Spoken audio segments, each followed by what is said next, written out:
Hey guys, welcome back with One Takes. And if you haven't seen the video that we posted last week, we've changed the format a little bit so you can basically post any track that you want me to comment on. And if it resonates with me, I'm picking it out. So I picked this week a very interesting one, Blade Runner Blues by Vangelis. A lot of people asked for that. So I'm just going to play this thing and I would love to talk about this wonderful, wonderful, wonderful score by Vangelis. Okay. Here we go, and click.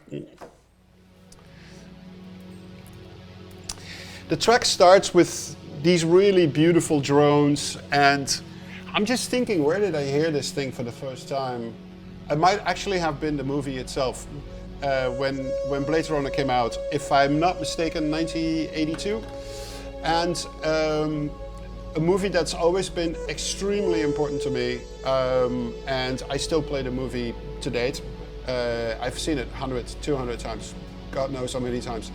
Now, what's really interesting, when we hear this really nice ambient music, I'll get a little technical in a second with the equipment that he used, but what's so interesting, it's called Blade Runner Blues, and we hear this really ambient, almost sad, melancholic music, but this music is being played against a very interesting action shot in the movie, and it changed a lot of things in film scoring, how that worked.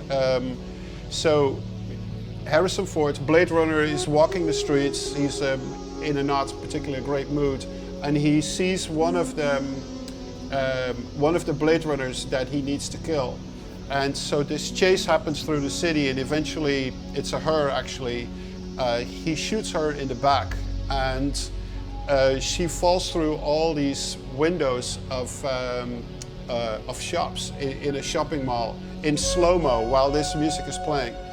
And it's so incredibly executed that the gunshots sound very muffled, like poof, poof.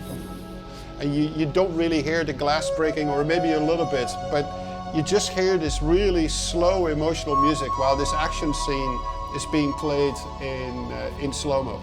It's absolutely brilliant. Now, regarding the sound of what we're hearing, the synthesizer that became very famous because of this score is the Yamaha CS80, which is a massive-looking synth. It's also extremely heavy, with a lot of buttons and a lot of knobs. And the interesting thing about this synth, it's still like in between what an organ used to be and what a synthesizer was going to become. So it's like right in the middle of that transition.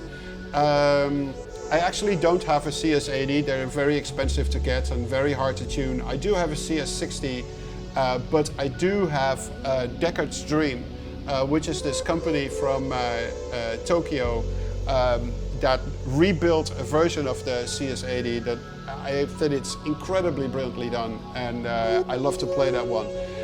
Now, this score has that reverb that people have been complaining forever about on the Studio Time series that we released when I did the demos of all the synths.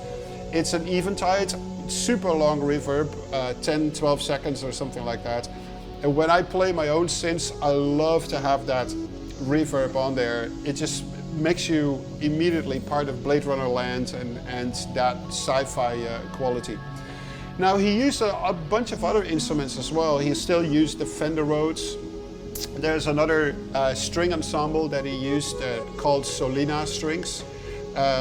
He also used classic phasers and delays. And he was this incredible visionary guy to come up with a score for a movie like this. And I feel this score is absolutely standing the test of time, especially because it's so lush and so incredibly spacious, and especially against the backdrop of what the film is.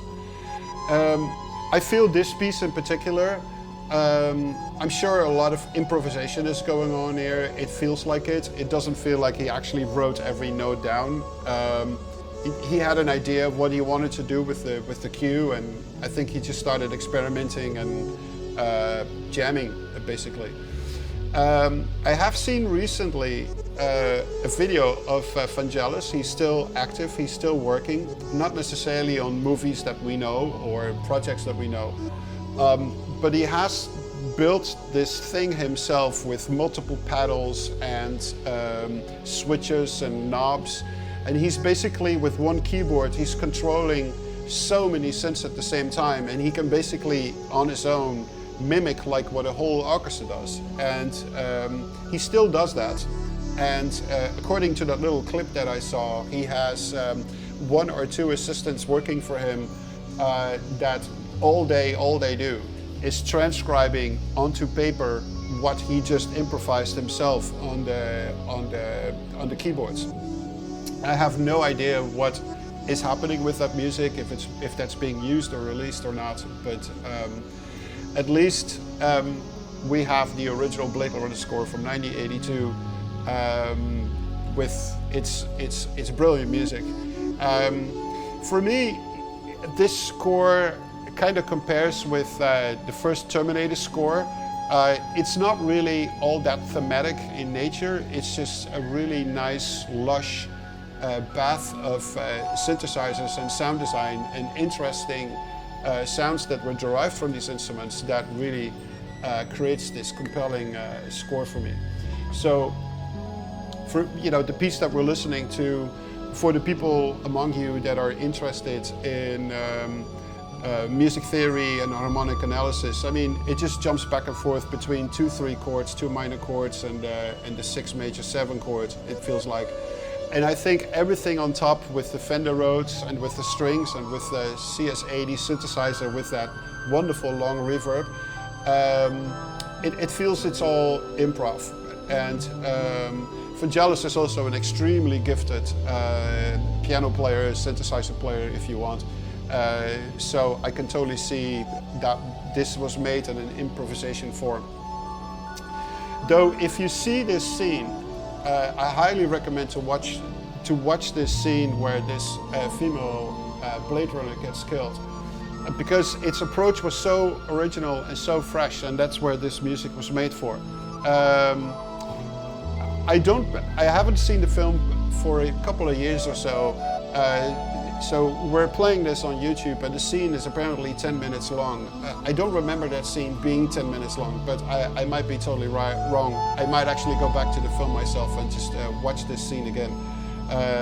It's one of the things I suggested to do with my assistants in a team form, that every week we watch a classic movie, and then on Monday morning, when we all got in at 9, we were going to discuss what we all thought about the classic movie that we watched that weekend. And funny enough, there's still people in my team that haven't seen this movie, because this movie came up as one of the movies that I think people should have seen as part of your education to analyze film scores and basically also watch a really, really great film.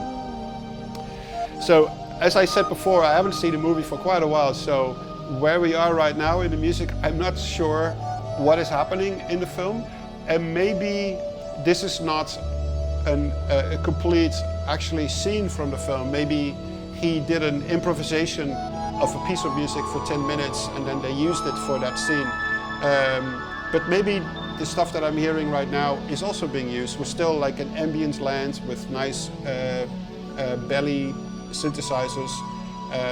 The synth is still playing. It almost sounds a little bit like a harmonica, made with the CS80, I'm sure, which was one of his favorite synths, with that lovely reverb of 12 to 20 seconds. Wonderful, wonderful, wonderful.